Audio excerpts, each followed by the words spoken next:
तो हमारे पार्लियामेंट के अंदर 43% पॉलिटिशियंस ऐसे हैं जिनके ऊपर क्रिमिनल चार्जेस हैं, और उसमें से 29% ऐसे हैं जिनके ऊपर मर्डर, रेप, फिरौती, ये सारे चार्जेस हैं। और ऐसा नहीं है कि खाली एमपीज ही हैं, हमारे एमएलए भी इसमें पीछे नहीं है। अगर मैं 2015 दिल्ली इलेक्शन की बात करूं तो उसमें 70 में से 43 नेता ऐसे जीत के आए थे जिनके ऊपर क्रिमिनल चार्जेस थे।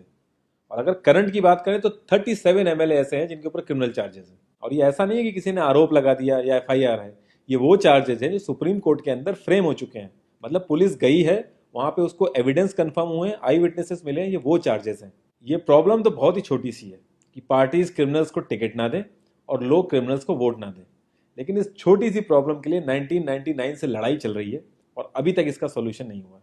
1999 में एसोसिएशन फॉर डेमोक्रेटिक रिफॉर्म, जिसे एडीआर नाम से ज़्यादा जानते हैं लोग, इन्होंने जो भी क्रिमिनल्स हैं पॉलिटिक्स में, इनके लिए एक पीआईएल डाली दिल्ली हाई कोर्ट में, और दिल्ली हाई कोर्ट ने उसको एक्सेप्ट भी कर लिया। जब दिल्ली हाई कोर्ट ने ये पीआईएल एक्सेप्ट की थी तो ये चीज़ वहीं ख़त्म हो गई थी। ये जो नेता जिन्हें हम जिता के लाते हैं ना, ये सब लोगों ने मिल के उस पीआईएल के अगेंस्ट में सुप्रीम कोर्ट में अपील कर दी। जब सुप्रीम कोर्ट से भी इनकी अपील खारिज हो गई तो हमें वो देखने को मिला जो हमने कभी नहीं देखा था, ये सारी पार्टियां एक हो गई।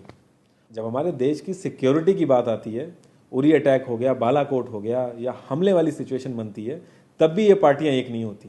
लेकिन इस चीज़ के लिए ये सारी पार्टियां एक हो गई थी, और ये सारी चीज़ें एक ही जगह आके फंस जाती हैं।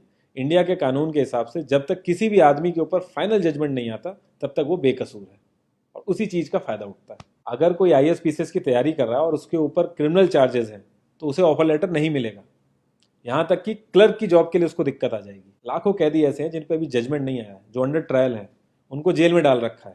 तो ये सारी चीज़ें जो एप्लीकेबल होती हैं सिर्फ पॉलिटिशियंस के लिए होती हैं, बाकी किसी के लिए नहीं। इतने बड़े सांसदीय क्षेत्र में पार्टियों के लिए इतना मुश्किल हो जा रहा है ऐसा कैंडिडेट ढूंढना जिसका कोई क्रिमिनल रिकॉर्ड ना हो। एडीआर की रिसर्च के हिसाब से क्रिमिनल कैंडिडेट के चांसेस 3 गुना ज्यादा होते हैं जीतने के क्लीन कैंडिडेट के मुकाबले। एक क्रिमिनल कैंडिडेट मनी और मसल पावर का परफेक्ट कॉम्बो बन जाता है।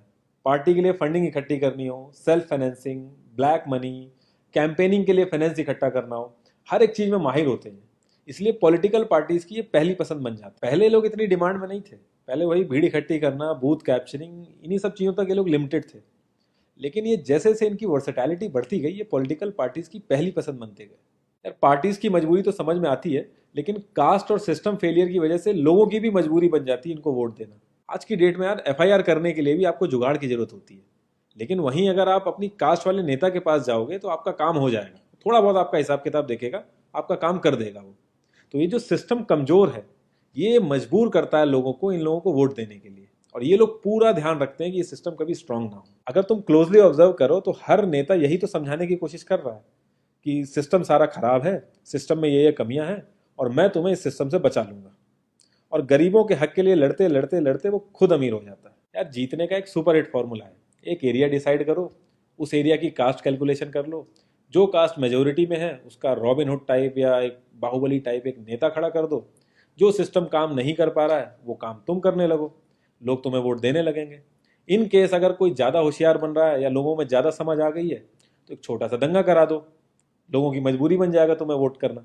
Centre for media studies CMS, इसके हिसाब से लास्ट लोकसभा जो 2019 का था उसमें 50,000 करोड़ से भी ज़्यादा पैसा इन्वॉल्व था। पूरे वर्ल्ड में इंडिया सबसे ज़्यादा पैसा खर्च करता है इलेक्शन में, यूएसए से भी ज़्यादा। तो यार तुम्हें क्या लगता है, इतना पैसा खर्च करके कोई जब आएगा तो वो रिटर्न ऑफ इन्वेस्टमेंट नहीं देखेगा? ऐसे ये सारी पार्टीज आपस में कितना लड़ती रहती हैं, कितने वैचारिक मतभेद हैं इनके आपस में, लेकिन जब भी ट्रांसपेरेंसी इन पार्टी फंडिंग की बात आती है ये सब लोग एक जैसा राग लापते हैं। ये लोग कभी भी पार्टी फंडिंग में ट्रांसपेरेंसी आने ही नहीं देंगे। एक बार जब ये लोग पावर में आते हैं ना तो पूरा का पूरा सिस्टम इनके हिसाब से चलता है, और जो पुलिस वाले इनके हिसाब से नहीं चलते ना उनका ट्रांसफर हो जाता है।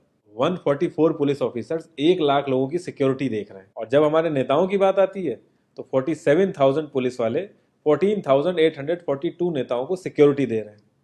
अब बाहुबलियों को क्या जरूरत है सिक्योरिटी की? कभी किसी क्रिमिनल को देखा है जिसके आगे पीछे आईएएस पीसीएस पुलिस वाले जी हजूरी कर रहे होते हैं? बहुत ही वर्स्ट सीन होता है वो। हर साल रिपोर्ट्स आती हैं कि 75% से भी ज्यादा लोगों को पुलिस पे भरोसा ही नहीं है। इंडिया एक लौती ऐसी जगह है जहां पे पुलिस को देख के इंसान सेफ फील करने की बजाय डरता है। एक 15 साल के बच्चे तक को पता है कि आईपीएल में सट्टा लगाने के लिए किसके पास जाना है, लेकिन हमारी पुलिस को नहीं पता। और ये सारा सिस्टम, ये जो वीक सिस्टम है, हमारे नेताओं को बहुत सूट करता है, क्योंकि जिस दिन ये स्ट्रांग हो गया तो इन सब की दुकानें बंद हो जाएंगी। इंडिया की 65% आबादी 35 की एज से नीचे है। जो हमारा लोकसभा है उसकी एवरेज एज है 54 और राज्यसभा की एज 63.5 है। एक दो केस अगर छोड़ दें तो आम आदमी के लिए पॉलिटिक्स में घुसने का रास्ता नहीं है। अगर आप गूगल पे सर्च करोगे ना टॉप 10 यंग पॉलिटिशियंस, तो एक भी नाम उसमें ऐसा नहीं होगा जिसका कोई फैमिली से पॉलिटिकल कनेक्शन ना हो। आज़ादी के बाद से 0.5% से भी कम पॉलिटिशियंस ने अपने बच्चों को आर्मी में भेजा है। वहां नहीं भेजते ये लोग। हम लोग इनसे मैनिफेस्टो में डिमांड ही कहाँ करते हैं। हम तो बस रिलीजियस मुद्दे देखते हैं मैनिफेस्टो में और खुश हो जाते हैं। इंडिया ने ब्रिटिश पार्लियामेंट्री सिस्टम अडेप्ट किया और उसमें एक बहुत ही इंपॉर्टेंट चीज़ है शेडो कैबिनेट, वो हमने छोड़ दी। इसके बारे में बहुत ही कम लोगों को पता है और ये लोग हमें पता लगने भी नहीं देते। तो इसमें होता यह है कि अगर मैं फाइनेंस मिनिस्ट्री का ही एग्जाम्पल लूँ तो जो भी रूलिंग पार्टी का फाइनेंस मिनिस्टर है उसके पैरेलली एक ऑपोजिशन का भी फाइनेंस मिनिस्टर असाइन हो जाएगा और जो रूलिंग पार्टी का फाइनेंस मिनिस्टर है उसकी एक्टिविटीज़ को ऑपोजिशन का फाइनेंस मिनिस्टर लोगों तक पहुंचाएगा। और इसी तरीके से हर डिपार्टमेंट में होता है और लोगों के लिए बड़ा बेनिफिशियल रहता है ये। क्योंकि एक छोटे से छोटे काम के लिए हमारे इंडिया में बहुत सारी मिनिस्ट्री इन्वॉल्व रहती हैं, तो एक्चुअल में किस नेता की गलती है पता ही नहीं चल पाता है। इस तरीके के बहुत सारे कॉन्सेप्ट हैं जो हम लोगों को पार्टी से मैनिफेस्टो में डिमांड करने चाहिए, क्योंकि हम लोग तो हमेशा मंदिरों और मस्जिदों के लिए ही लड़ते हैं। ये सारी चीज़ें एकदम से तो सही हो नहीं जाएंगी, लेकिन एक चीज़ हमारे हाथ में है कि यार हम कम से कम किसी क्रिमिनल को तो वोट ना दें। और ऐसा तो होता नहीं कि सारे के सारे लाइन से क्रिमिनल ही खड़े हो जाते हैं। हमें बस इतना करना है कि जो भी कैंडिडेट क्रिमिनल है हमें बस उसे वोट नहीं देना है, भले ही वो हमारी फेवरेट पार्टी का हो, भले ही वो हमारी कास्ट का हो। बस एक दो बार हमें ऐसे करना है, फिर इन लोगों को टिकट ही मिलना बंद हो जाएगा पार्टियों से। जितनी रिसर्च हम अपना मोबाइल फोन खरीदने में करते हैं ना, उसकी 10% रिसर्च भी अगर हमने अपने कैंडिडेट के बारे में कर ली तो ये क्रिमिनल जितने भी हैं पार्लियामेंट में नहीं दिखेंगे, ये वहीं दिखेंगे जहां इनको होना चाहिए। लास्ट में एक ही क्वेश्चन पे मैं इस कॉन्वर्सेशन को एंड करूंगा कि पॉलिटिक्स अगर समाज सेवा है तो सैलरी क्यों, और अगर नौकरी है तो एग्जाम और क्वालिफिकेशन क्यों नहीं।